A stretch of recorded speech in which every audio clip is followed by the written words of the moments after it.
जब फूल मालाओं से हुआ हार और जीत का फैसला।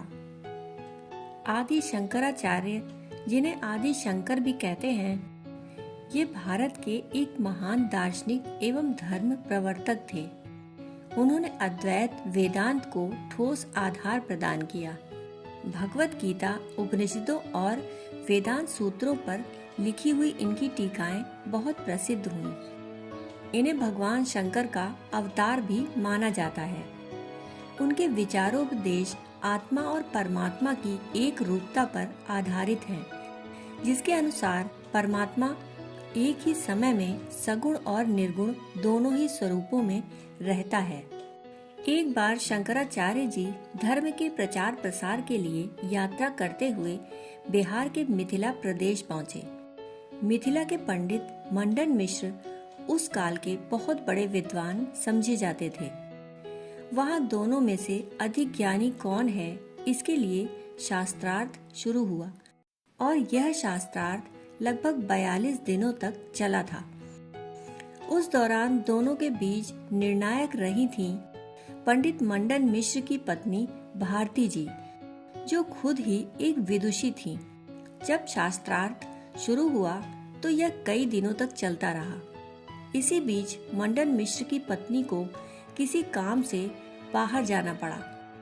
जाने से पहले उन्होंने दोनों विद्वानों के गले में एक एक फूल की माला डाल दी और ये कहा, ये दोनों मालाएं मेरी गैर मौजूदगी में आपकी हार और जीत का फैसला करेंगी। जब वे वापस लौटी तो उन्होंने माला देखकर शंकराचार्य को विजेता घोषित कर दिया।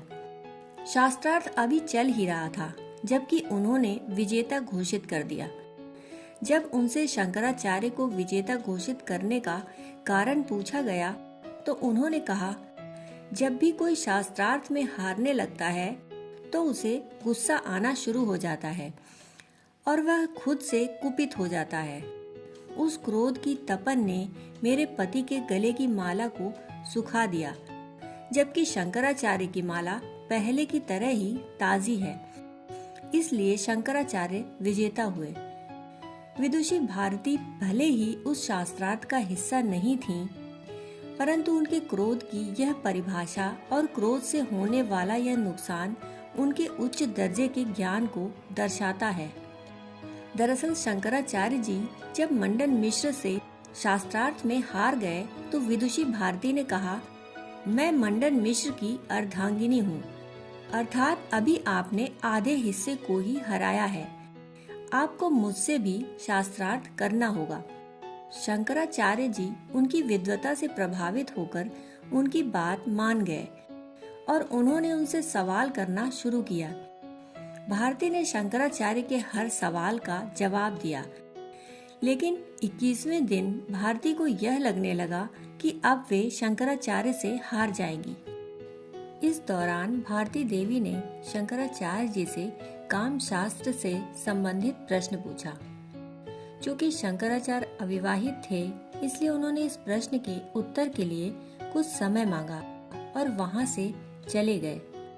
कहा जाता है कि शंकराचार्य जी ने महेश्वर के पश्चिम दिशा स्थित एक गुफा में अपना शरीर छोड़ा और शिष्यों को वहां रुकने को कहा। सूक्ष्म रूप धारण कर वे आकाश में भ्रमण करने लगे। इस दौरान उन्होंने राजा अमरूक के मृत शरीर को देखा, जिसके आसपास 100 से अधिक सुंदर स्त्रियां विलाप कर रही थीं।